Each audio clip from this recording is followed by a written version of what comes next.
All right.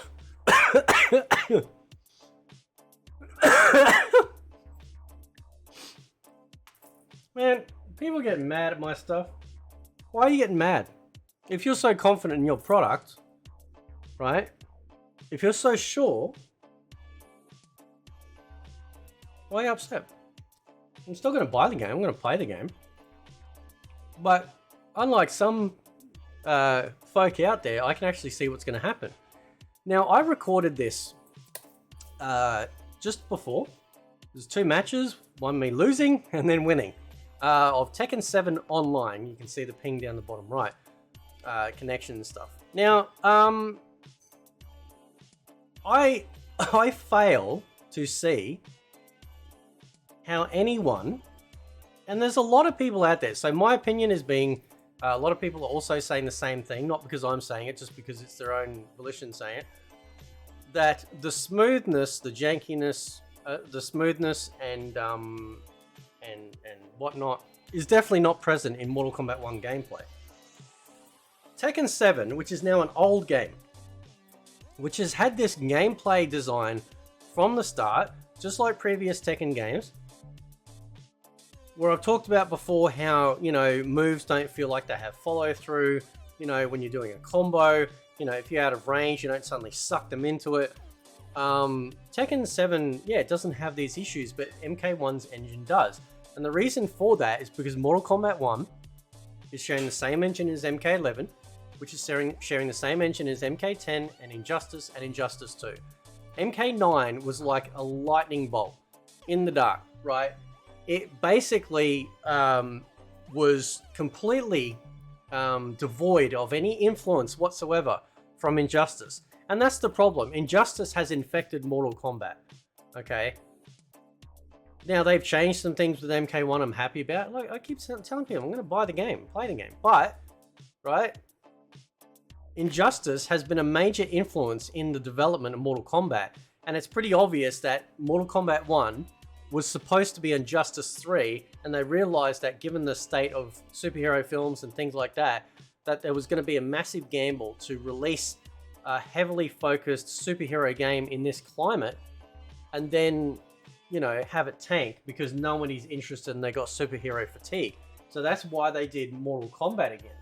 The unfortunate side effect is that we'll have to wait even longer for a possible great MK game again. Now, I don't care if you like the cameo system or anything like that. I'm not here to change your mind. I'm simply sharing my point of view. But the fact is that a game as old as Tekken 7 now, in comparison to a game that's just about to come out in the later half, also later end of the year, actually. Later half, I suppose. With Mortal Kombat 1, still, and you're about to see, is suffering from the same issues that I have been discussing. Nobody wants to play a fighting game where you have to fight against the fighting engine to fight against the game. Okay? Nobody wants that. Now, I was playing Fightcade yesterday. I handed out some L's. I got some L's big time. I went up against this dude in Ultimate MK3. He was fantastic, dude. He must like eat, sleep, and poo that game. And he demolished me because he just obviously plays that game all the time, right? And anything's practice, and I know how to use the moves. I know how to use the special moves. I know how the engine works and everything like that. So when I lose in those old games, like MK2, MK1, Ultimate MK3, right? Or I even play some Super Street Fighter 2 new challenges on Fightcade, okay? When I win or lose, it feels fair, okay? It doesn't feel like the engine itself has somehow gimped my ability to enjoy the game. Now let's scroll up and let's activate this, if I can. Oh, here we go. Now we got this full screen. So let's turn this off first. This is full screen gameplay for a little bit, and then we'll do the comparison of Mortal Kombat 1. This is gameplay from MK Ice and Fire on his channel, recorded on PS5 4K at 60 frames. You can instantly see the janky robotic stiffness to this engine, right? Like I've been saying, the individual move is smooth. So if she throws a katana, a fan as Katana, it's going to be really smooth. But as soon as there's any sort of impact for combat, as soon as the two entities collide, that's when you start to see major issues. People are already complaining about the speed of this game. Major streamers are complaining about the speed of this game. But again, you know, I don't put a lot of stock in a lot of people that it is their financial, you know, incentive to say only nice things about these games and try and say as little bad as possible, because otherwise doors will be shut. I'm not here for that. I don't care about that crap. All right? What I care about is just simply me getting this stuff off my chest, and other people who have come to my channel and said, you know what? Yes, thank you. I agree. I'm tired of this rubbish. When MK11 launched on PC, now the PC fighting game community is growing every day. It's very strong. However, the problem though with MK11 is the combat, right? And of course the cast of characters was just plain awful. And a lot of people stopped playing it because of its crappy gameplay engine. And this is what it comes down to. The gameplay engine is trash. Okay, the foundation, it doesn't matter if you speed up Mortal Kombat 1. Okay, that's not going to do anything. It's still going to be the same crap, it's just faster. We're going to end up in the same goal end game as MK10, where MK10 had a great roster of characters, crap story, but it started to introduce this fighting engine that is permeated with the Injustice series and the modern MK games post Mortal Kombat 9. And so that's a major issue for me. Now I'm going to move this down and we're going to reactivate this, and you can see for yourself side by side how it looks. You cannot tell me that this game, it doesn't matter whether you choose MK10, MK11, MK1, Injustice or Injustice 2, if you put them side by side with any other fighting game out there, okay, these games, the NetherRealm engine, looks like a 100-year-old grandma with a walking frame. That's how it works, and that's how it looks. And other people are calling it out. I don't care if you don't like what I'm saying. I'm still going to buy the game. I'm still going to play the game. I'll probably enjoy it. Okay, but I guarantee you, there's going to be a sleeper fighting game hit, and it's not going to be Street Fighter 6. Because I think a lot of people are disappointed with Street Fighter 6's roster size. You get used to Street Fighter 5's massive roster, just like we did in Street Fighter 4, and then you have to scale all the way back again because they're releasing a base game, and then over time they'll release DLC, which is the unfortunate side effect of course the modern day with DLC, especially with fighting games. However, right, you know, all of these fighting games are all smooth. They handle really well, despite how far back you go. And it's something, it could be something to the fact that Japanese developers know what they're doing. They absolutely know what they're doing, right? And if your fighting game engine is trash, then as soon as people start playing that and then they get online and they're being held up in the corner, like I've already seen gameplay videos, and people will go, oh, you know, that's not the standard. Yeah, it is the standard, because this is the same shit that I saw in MK10, MK11, now in MK1, Injustice and Injustice 2. Combos have become king and special moves have become secondary. Special moves outside of zoning are essentially just, you know, combo extenders. That's it.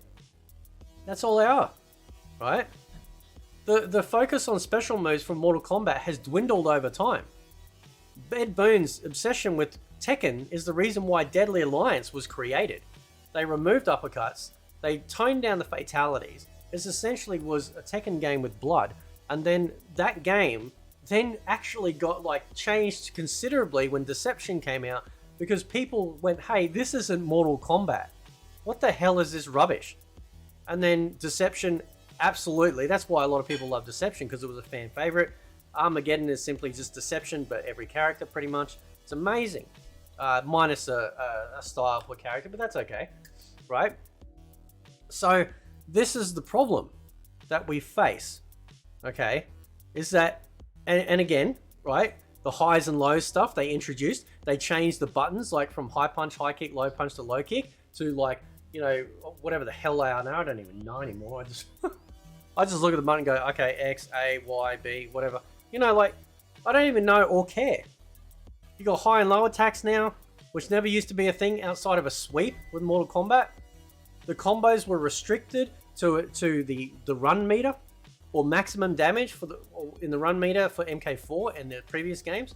It stopped people being able to do the ridiculous combos that we are seeing from MK10 and onwards. There was a ceiling. There was an actual physical ceiling that you were able to get past. Sitting there and saying that your player expression is holding some dude in the corner with little low punches, and basically you can put the controller down because you can't do anything. You can't combo break because you don't have enough bars to do it. The game is primarily gimped against anyone that wants to play outside of any other play style other than aggressive combo style. And that's awful game design. But they do this, they keep doing this, because they keep listening to esports clowns who think that they're the pulse of the community, and they're not. There's a reason why, like, especially OG MK fans, do not like modern Mortal Kombat, because it's lost its way in a whole variety of ways. Yeah, the stages look great. The characters look great. The special moves look great. Big deal. How's it handle? If it handles like crap, nobody cares. It's going to be rubbish. And people will just go, you know what, I'll just go play Street Fighter 6. Or they'll play Tekken 8. I guarantee you Tekken 8 is going to absolutely destroy. It's going to be so good, it's going to surprise a lot of people. Right? And that's the thing with Japanese developers. They really do know what to do when it comes to like actually giving, giving the customer what they want. Right? But you can't tell me Tekken 7 somehow looks worse gameplay and smoothness wise and animation wise than MK1. Look how janky that is. It's like, boof, boof, boof. What is this? Some like, Jason Bourne film? And don't tell me that's done on purpose. It's not. Well, it is. They've designed it this way, but don't tell me they had inspiration from something else. That's absolute poo. Okay?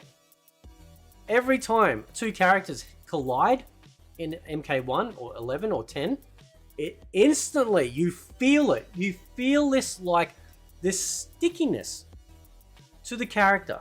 I never feel like that in Tekken 7, Street Fighter 6, Street Fighter 5, Street Fighter 4, King of Fighters, Samurai Shodown, which I loaded up last night.